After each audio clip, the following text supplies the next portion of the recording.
The Nigerian police force is notorious. It is rated the most corrupt institution in Nigeria by Transparency International in its 2019 Global Corruption Barometer. The Anti-Cultism Squad and other sister units gained the police force its notoriety. Impunity within the police system is peers reinforced and peers structured. Fight of crime has been commercialized to the point where police just see it as a way of making money to raid young people because they cannot understand them, they cannot engage them, and they are intimidated by them. For example, a policeman is already intimidated by looking at your phone. He sees that your phone can pay his gratuity and it automatically labels you a Yahoo boy from there on. So anybody he arrests, he sees as somebody that must be punished for living a life better than he is living because he's carrying a gun. This is a crime, and these are crimes that must be punished by the state. But it is not just the police force. It is the whole justice system, skilled to crush the poor and ordinary Nigerian citizens. A lot more corruption happens within the court system, particularly, as you mentioned, the magistrates. One practice that we have found out is that when police arrest people and demand bribe for bail, and people are either not able to or unwilling to pay, they charge them to court. And when they do, even when it is a bailable offense, because some of these magistrates are corrupt, they work closely with the police. The magistrates usually, when they decide to grant bail, they impose conditions that are too stiff for the people. Within the court system itself, especially the magistrate court, which is the closest to us, the level of rot is killing, is destructive, it can even lead to revolution overnight. In this documentary, Banjo Damilola revealed how the police officers, court officials, and prison wardens are all complicit in a justice system rigged against the people. This is it here. It's casting on my stomach. I'm not doing anything. I'm a student. I don't finish talking. Countless young men are raided from their homes, tortured and extorted by operatives of the Anti-Cultism Squad. We resumed yesterday. I did not do anything. Where did they raid you from? Where did they pick you from? See, people were running from the inner pit to the main pitch. I don't finish jogging. I was sweating. People now came. I was the one who put up with myself. Use the gun to leave my own. This is my training shoe. This is my training shoe. I'm not just us. I'm not doing anything. I'm not doing anything.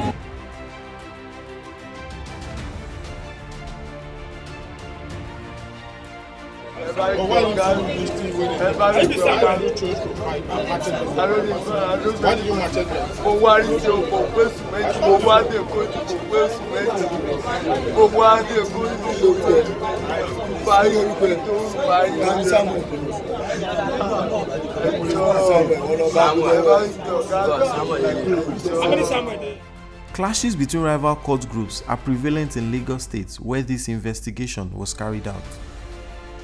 This necessitated the creation of the Anti-Cultism unit in the state. The one in Lagos, just like others, was created specifically to address the increasing, because Lagos is one state where cultism, youth violence, gang violence, is a major challenge. It's a hotbed in certain parts of Lagos. So cultism is a problem, and the police created the Anti-Cultism unit to respond to that problem. But whether the Anti-Cultism unit is doing that work or not is a different question. Today, we do not trust the police because the police in itself are victims within the system. Because they've been neglected for so long, they are not being taken care of the way they ought to, they don't have enough funds to run or to prosecute their jobs, and now they have decided to take advantage of the gap within the system. The Anti-Cultism unit at Gbagada, a suburb of Lagos State, is dreadful, but only to the innocent and those unable to pay for a white slate. Young men who were raided or illegally arrested are detained at the center, while their relatives seeking their release are extorted.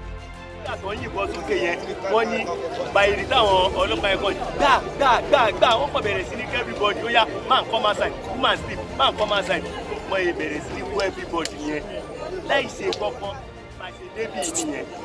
do more of they go outside the law in their operations. They complicate the crime situation in the state by harassing young people, extorting, and the motivation is always to extort money. So you find situations where they raid a whole neighborhood, pack young people to their office, and sometimes even along the way to the office, they will ask those who have money to bail themselves to provide, and when they do, they leave them. Those who cannot provide, they take them to the station, they detain them, and then ask them to call their relatives to come and bail them. So you find out that in the pretext of fighting crime, they also commit crime. After weeks of undercover reporting outside, Damilola gained access into the station to capture firsthand how the police not only detain citizens in brazen violation to the law, but form a money-making enterprise from the misery of these poor Nigerians.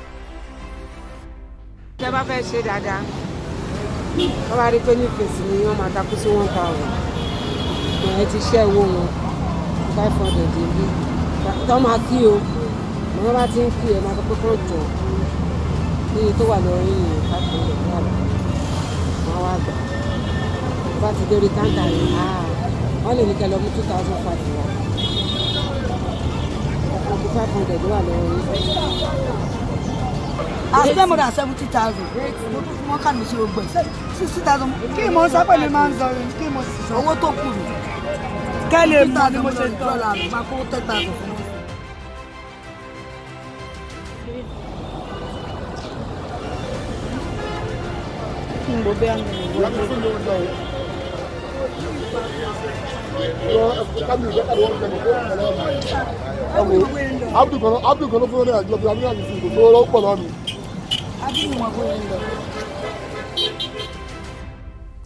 At every turn, there is a policeman demanding bribe for any interaction with those in their custody.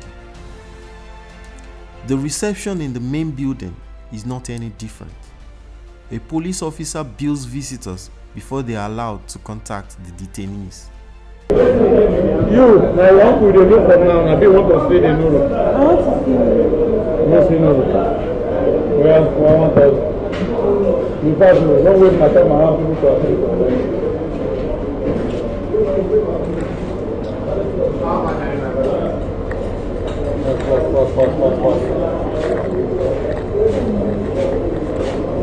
Are you releasing them? No. They don't want to eat and look for.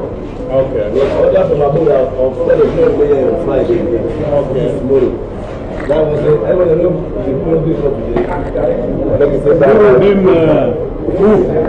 Usman.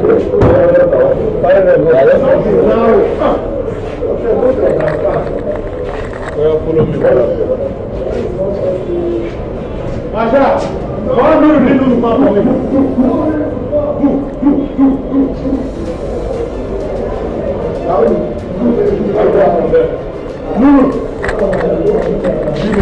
Yes, so Mr. Demola Tiwanka,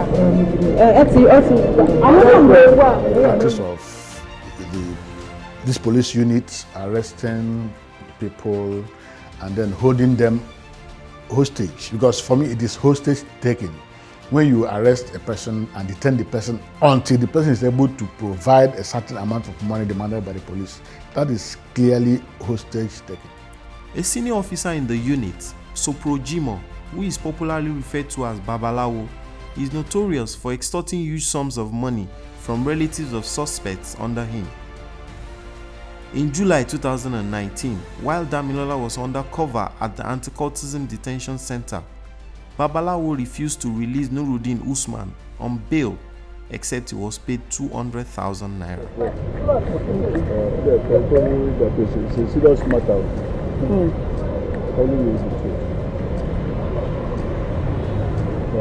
I pay 200. Usman was a victim of street raids and illegal detention. He was paraded as a cultist by Zubeiru Muhazu, a former commissioner of police in Lagos State. Neighborhood yẹn bó ṣe wá látẹ̀yìn yẹn ìbá ń sẹ́yìn iṣẹ́ àwọn ọlọ́pàá pé kán mú mi bó ṣe gbá ọwọ́ mi máa ń fóònù mi kò gbẹ́ ni àbúrò mi ń pè mí pé pátí ta la fẹ́ lọ pé kí n tètè múra wá ní mò ń bọ̀ wá answer call tí mo answer call yẹn lọ́wọ́ ó ní ìbọn yẹn gbá fóònù mọ́ mi létí ibẹ̀ ni àtijọ́ ń fà tó fi di pé wọ́n mú mi wọ́n fi akọ́bù sí mi lọ́wọ́ èmi àti bàbá yẹn wípé ká mọ̀ nsọ ní police station wípé àwa là ń da orífì wípé a jẹ́ àwa ní suspect fún àwọn ẹ̀yẹ mo dẹ̀ ní mi ṣe ẹgbẹ́ kankan mi ò ṣe ẹyẹ mi ò ṣe kankan wọ́n ní ẹgbẹ́ òní mo belong sí mo ní mi ò belong sí ẹgbẹ́ kankan Ọlọ́run ni mo bá dúró so bá ṣe kó wa nìyẹn àtàgbé wa síbẹ̀ wọ́n lọ dà á sínú cell wọn gba statement lọ wáńjọ yẹn wọ́n fi á sínú cell títí di àárọ̀ ọjọ́ kejì àtúndà àárọ̀ ọjọ́ kejì náà kó a jáde àtúkọ̀ ajáde ọkọ̀ lọ bí ara rúùmù kan wọ́n bá ní àwọn ní àwọn márùn-ún pé àwọn ní suspect wọ́n ti kó bọn jáde àtàké nìyẹn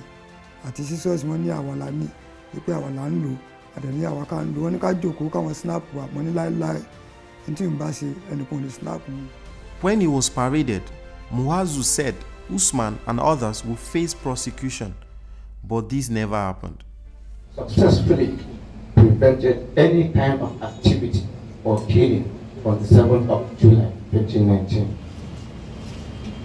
100 cultists and gangsters were arrested within this period.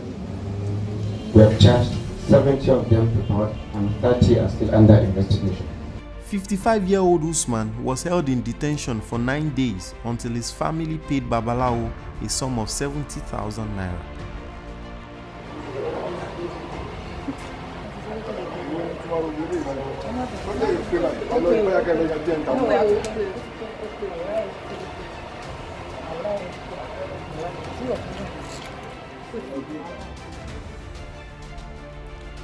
The criminal extortion is not only against the law, it negates what the police force itself wants Nigerians to believe. Any officer collecting bail money is not better than a kidnapper. Yes, it's not better than a kidnapper. Because for me, the difference is that the kidnapper is hiding his victim somewhere where nobody knows. You are hiding your victim in yourself where everybody knows. That is the only difference between an officer who takes bail money and a kidnapper. Usman left the police detention after he had paid the ransom of 70,000 naira. To many Nigerians who have been transferred from police detention to prison custody, Usman is a lucky man. Hundreds of Nigerians who could not cough out this huge sum end up in prison. The reason why we see what seems like corrupt acts or illegality within the court system is primarily because of the culture of impunity. People know they can do whatever they want and get away with it without consequences. From the police officers that file frivolous charges, the police prosecutors that file frivolous charges against people, to the court officials, the bailiff of the courts, the registrars of the courts. I mean, those of them that collude with rogue police officers. Babajide Olosande was reported to the police for stealing a bus. He was later charged to court even though the bus was found. His prosecutor, Michael Una, was informed of the development, but he failed to put the new information before the judge, Magistrate Fashola. Mo wà ní sẹ́ẹ̀lì tọ́ra àwọn ọlọ́pàá tó mú mi wọ́n fi mí sí wọ́n tì mí mọ́lé mo sun oorun sísan mo sáfẹ́jọ́ Òṣòdì mo sun oorun mẹ́ta níbẹ̀ ọjọ́ kẹrin ní on the 18 náà mú mi lọ wọ́n release mi ní on the 21 wọ́n dẹ̀ ní àwọn fún wa ní bail ní court torí máa yẹn sọ pé mọ́tò ń fàlù 1.6 million wọ́n wá fún wa ní bail tó wá fún wa yẹn wọ́n ní 150,000 naira each person each sọtí pẹ̀lú sọtí méjì so wife mi dẹ̀ organize pẹ̀lú lọ́ọ̀yà yẹn already lọ́ọ̀yà tí wọ́n ti sọ fún mi pé lọ́ọ̀yà ti gba 50,000 naira kó tó di pé ó tẹ̀lé wọn wá sí court then ìgbà tó wá ní wọ́n àjọ ìkéèsì yẹn wọ́n dẹ̀ fún wa ní bail wọ́n wá lọ́ọ̀yà wá sọ fún wọn pé wọ́n ní láti lọ wá 80,000 naira wá pé lòun ò fi settle àwọn bóyá prosecutor bóyá àwọn surety or whatever wọ́n sọ bẹ́ẹ̀ yẹn wọ́n ní wọ́n wá 80,000 naira fún kó béèlì mi kò béèlì mi mo ti fi lò títí tó fi di ọjọ́ tí court ṣẹlẹ̀ ìgbà tó dọjọ́ tó tá a máa lọ sí court ó ní tí òun ò bá tún rí owó ìmíì 100,000 naira wípé òun ò ní lọ sí kóòtù yẹn lọ́ọ̀yà yẹn ó lóun ò ní lọ sí kóòtù yẹn. Olosande, a 62-year-old commercial bus driver, remained in prison custody for 3 months. Michael Una would not verify the homes of his sureties until he was paid 17,000 naira. A lọ síbi rẹ́gísítà yẹn wọ́n gbéwèé yẹn lé wa lọ́wọ́ wọ́n ní kí wọ́n gbé lọ sọ́dọ̀ àwọn pìsíkítọ̀ nígbà tí àwọn pìsíkítọ̀ ń tẹ́ adébẹ̀ lọ́ọ̀yà Kẹ́hìndé yẹn ló gbé lọ o àwa náà sì tẹ̀lé so bó ṣe dọ́dọ̀ tí lọ́ọ̀yà Kẹ́hìndé yẹn dọ́dọ̀ àwọn pìsíkítọ̀ yẹn wọ́n sì náwó wọ́n ní owó àwọn dà àwọn tí wọ́n fẹ́ lọ wo ilé yẹn ó sì sọ fún lọ́ọ̀yà Kẹ́hìndé wípé òun fẹ́ gba 17,000 níbẹ̀ lọ́wọ́ wa owó àgbà so wọ́n á gbéwèé lé wa lọ́wọ́ àwọn àdìká gbé lọ sọ́dọ̀ rẹ́gísítà nígbà tá a dọ́dọ̀ àwọn rẹ́gísítà yẹn wọ́n ní àwọn máa gba 2,000. Prosecutor Una, his orderly Sunkomi, and the registrars in Magistrate Fashola's courtroom run an illegal syndicate of extorting helpless defendants.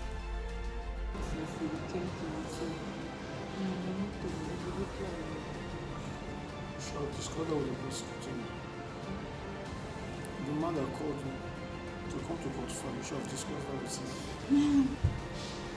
No, you mentioned something. God was there. I think we want to share this stuff.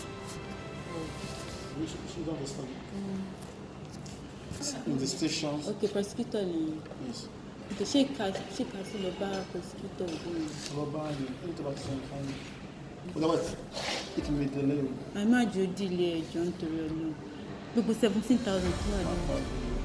That's what I said. And I can't see it on phones. We should go broke. We should go on the phone. Sunkomi collected 17,000 naira before he fabricated a lie that was sent to the magistrate for signature. He wrote on Olosande's bail bond that he had verified the resident of the sureties, but he did not carry out any verification. What did you tell me? What did you go for? What did you tell me? No, what did you tell me? I think 20,000 there. But it can't tell us. We go say I got now 17 I carry come. I go collect 3K from money hand. But when he asked me, I never even collect the 3K with the money hand. Give her, we do everything for her. See, we go waka motor go that place. Last money we get our money. Please. Thank you, man. So call me. Let her meet them go. Give them. The registrar in Magistrate Fashola's courtroom also collected 2,000 naira before she handed over Olosande's release order.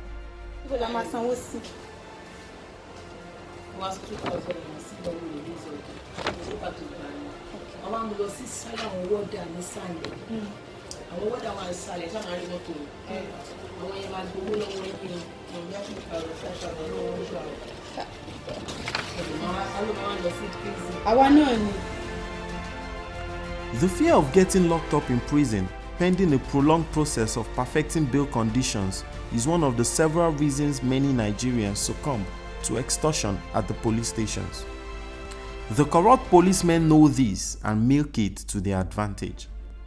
When crimes are being perpetrated by cultists or by armed robbers, you will not see these police officers. They will not be anywhere near the environment. Years after, months after, weeks after, hours after the crime the criminals have gone, they've vandalized, they've gone.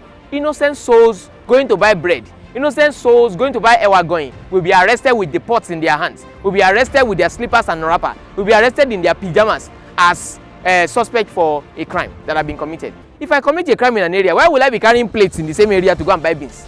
Do you understand? So these are the things, this is one of the reasons why we're saying policing in the 21st century must be intelligence-driven. Dolapo Agbaje, Usman Olamilekan, and Chima Ogbaeze were locked up in Kirikiri for over a year because they were unable to perfect their bail conditions. The 3 young men were raided and unable to bail themselves from police custody. They were charged to court for theft. There was no shred of evidence against them. No complainant, neither did their IPO appear to testify against them. They were condemned to prison for being poor and vulnerable.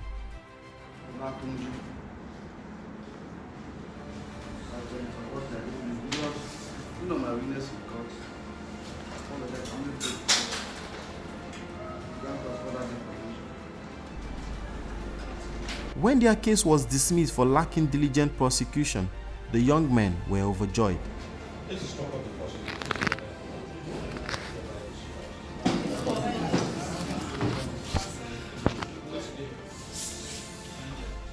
The prison wardens, like the police and the judicial officers, also weave an illegal extortion racket around the inmates they were employed to protect. Before the family members were allowed to see Olosunde, who had been in prison for 3 months, the police wardens, led by an officer whose name tag read Gabriel, demanded 3,000 naira.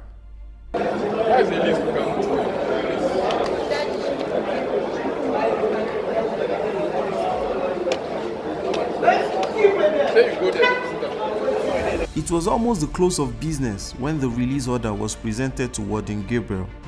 He refused to receive it until he was paid 5,000 naira. Madam, bring your 0. 3-0. Madam, 7,000 naira. 5,000. How much? Please, no, John. John, torí Ọlọ́run ẹ̀ẹ́dẹ̀ ṣáánú àjẹ́. Ẹ wo 20,000 láti sọ fún kìnní lókè. Àwọn ti gba ẹjọ́ nítorí Ọlọ́run à ń bèbè ní ẹjọ́. 3,000 ẹ wo gbogbo owó tó wà lọ́wọ́ wa nìyẹn a ṣì máa wọ mọ́tò padà wá sí ibà ẹjọ́ nítorí Ọlọ́run. Papa, please. Papa, please. Shebi that day. Shebi. Papa, help us now, Papa. Papa, don't go now. We have 3,000 naira here. It's 5,000 naira. That's what you pay. Papa, please, in the name of God, Papa. Who will complete the money in the office? Do you think it's my money? It's not my money. I will not help to collect for office. It's not my money. Mama, she need 3,000 no put on. 3,000 no put on. Please, Daddy, help us send this thing. See, Papa has been there since February.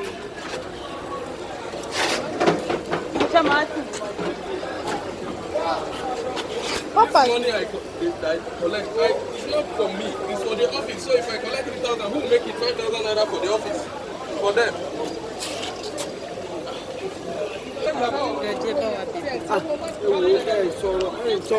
Sorrow now. It's not reasonable. Listen. I come mama ṣe kini yẹn ma ṣe wàhálà.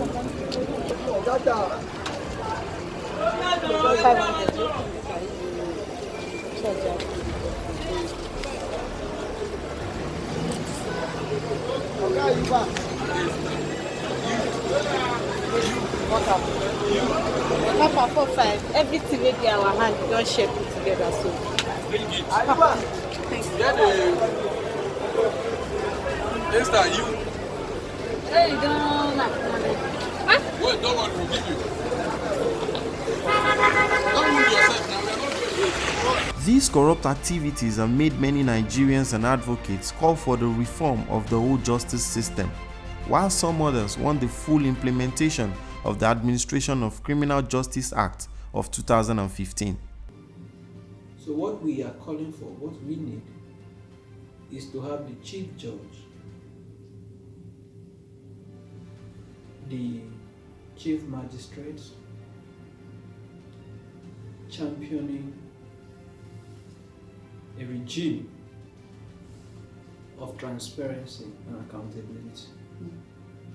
The reason why we see what seems like corrupt acts or illegality within the court system is primarily because of the culture of impunity. People know they can do whatever they want and get away with it without consequences. From the police officers that file frivolous charges, the police prosecutors that file frivolous charges against people, to the court officials, the bailiff of the courts, the registrar of the courts, I mean those of them that collude with rogue police officers to extort defendants, to extort people who are standing trial. They need to be made to understand that there is a price to pay. If we do not have that kind of mindset at the leadership level, there is hardly any reform mechanism that will be put in place that will work.